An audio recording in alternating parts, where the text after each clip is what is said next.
Ricardo Lamas. Ricardo, thank you for the time today, sir. Thank you. We will take the first question from Gabriel Gonzalez with Cageside Press. Hello, Ricardo. You've been prepping for a ground specialist in Hall. Now you're booked against another opponent. Can you just talk about the stylistic adjustments? Yeah, I was prepping for a ground opponent, but I wasn't neglecting other areas. So just like every camp, I train for just about anything and feel prepared no matter who they put me in there with. Is there more pressure because it's his UFC debut? I mean, you're the vet, you're the former title challenger. Just that added pressure to, hey, show that there are levels to the game, so to speak?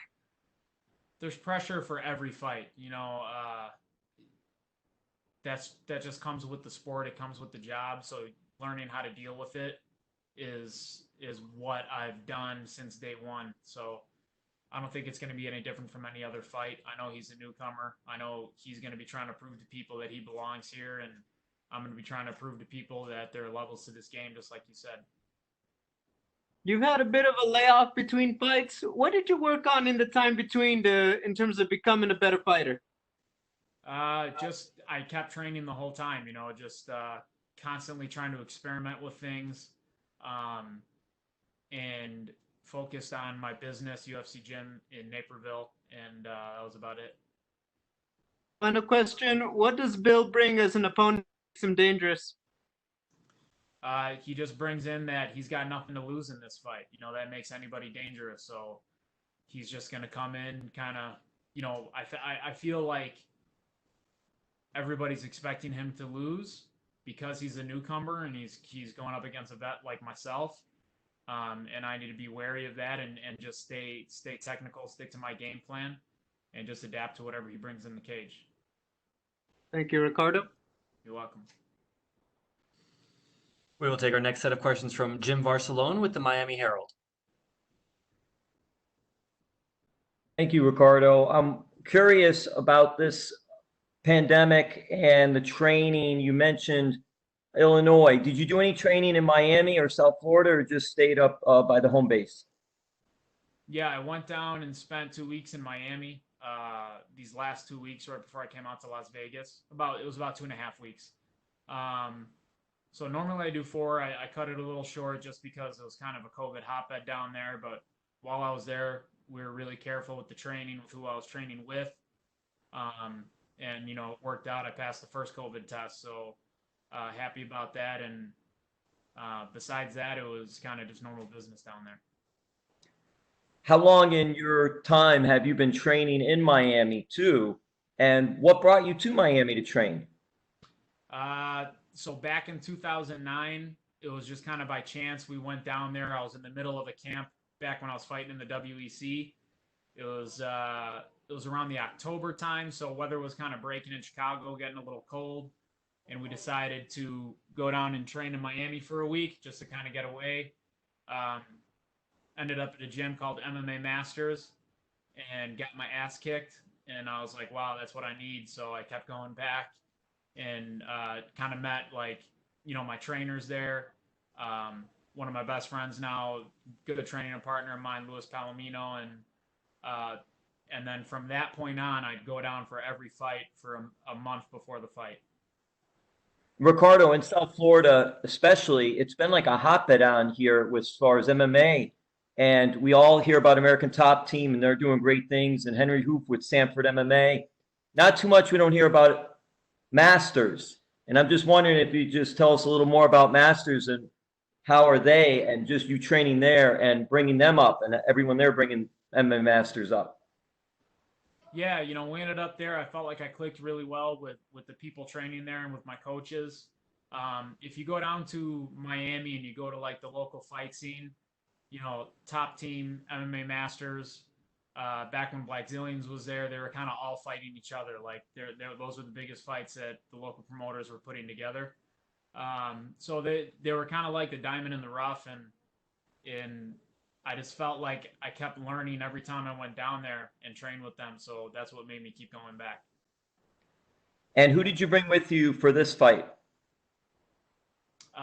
Cesar Carnero, Daniel Valverde are my coaches from MMA Masters, and I brought my business partner in my gym, who was my former college wrestling teammate, and he helped me out a lot this camp with my conditioning and stuff. So Matt Kusher's his name.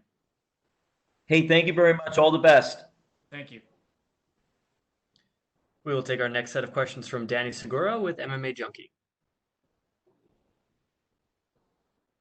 Hey, Ricardo. So obviously a lot going on in the world right now, and you yourself, you're obviously a husband, a father, you own a gym.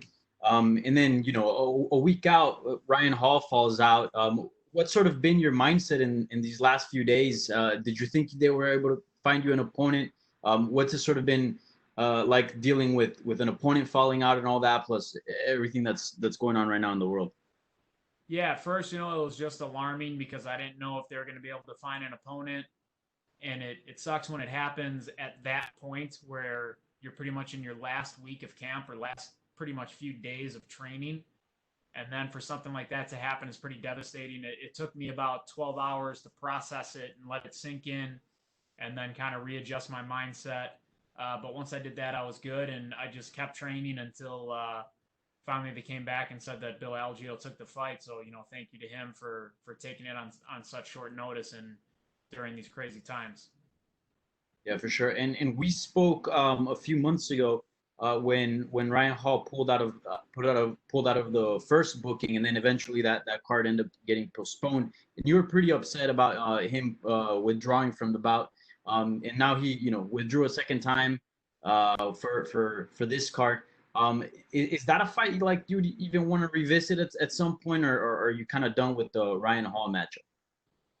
Yeah, I'm you know what? I'm not even thinking about Ryan Hall right now. I'm 100% focused on Bill Algeo. So he's in front of me right now. He's who I have to worry about. So any other possible matchup isn't even in my head at the moment. For sure. And you were excited for that matchup with Ryan Hall to sort of test your grappling skills because you got a very underrated grappling skill set, or at least you felt that way. For this one, do you still want to do that, or is the plan to take things to the ground and kind of prove everyone that you got some of the best ground skills in the weight class, or what's kind of the game plan here? The game plan is going to be to take advantage of every opportunity that comes my way in that fight and just stay on my toes and just be kind of reactive and react to the situation that's given to me at that given moment. Sure. Last question in Spanish.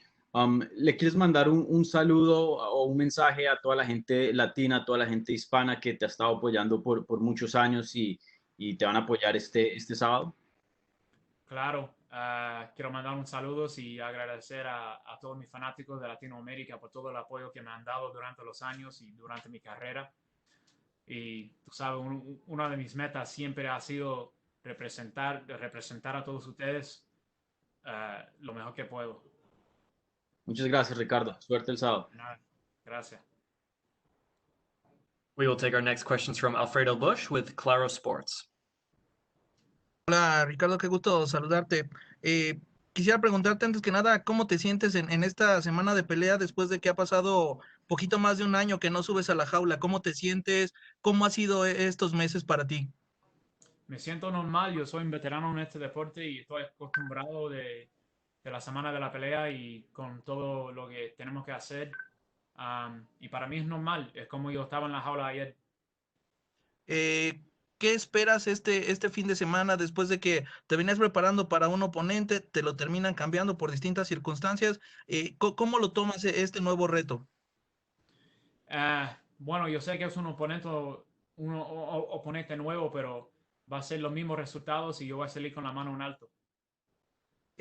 ¿Cómo has sentido estos meses, Ricardo, en los que el mundo ha cambiado tanto, en los que no habrá gente en las gradas? En fin, esa parte, justo para ti que eres un peleador veterano que sabe todo lo que hay alrededor, ¿cómo has vivido este tiempo? Bien, y lo mismo que siempre, yo siempre trabajo muy, muy duro para cada pelea y no fue diferente en este campamento. tú sabes, el mundo cambió, pero yo no cambié. Yo siempre trabajo duro y siempre voy a trabajar duro como siempre. Perfecto, Ricardo, te agradezco mucho, suerte el sábado. Gracias. We will take the next questions from Carlos Contreras with Milenio Diario. Ricardo, ¿cómo estás?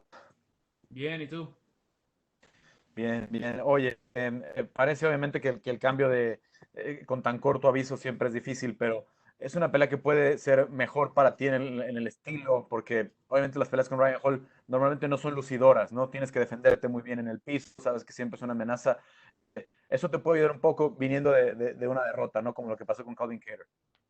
Sí, yo creo que esto va a ser una ventaja para mí porque este oponente quiere pelear. Un tipo como Ryan Hall siempre está corriendo y tirándose en el piso, buscando el tobillo y tratando de hacer sus trucos de jiu-jitsu. Pero me gusta esta pelea más. ¿Qué has visto de Algeo en las pocas horas que has tenido, me imagino, de estudiar? Um, no sé, nada que nunca he visto antes. Yo sé que es un buen peleador y es completo, es un cinta negra de jiu-jitsu, tiene un buen stand-up. Um, lo único es que es un poquito más alto que yo y a veces es un poquito complicado pelear con gente más alto que tiene una alcanza más larga que tú, pero yo soy un veterano y yo lo hice antes en el pasado y estoy listo, estoy preparado. Los fans del MMA de muchos años que te vieron en la WEC y que crecieron con esta división, aunque bajaron de 155 a 145, te identifican mucho con esta generación, con Frankie Edgar, con José Aldo, que hoy están en 135. ¿Cómo los viste a los dos en esa división? Y no sé si imaginas llevar tu cuerpo hasta esta división en algún punto de tu carrera.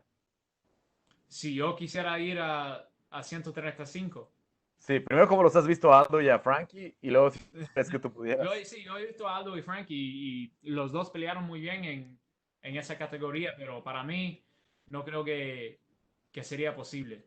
Um, si yo voy a ir a una categoría nueva, yo regresaré a peso ligero, yo creo. Pero para bajar a 135 libras, para mí no es posible. Muchas gracias, Ricardo. De nada. Thank you so much, Ricardo. That is all the time we had for you, sir. All right, thank you.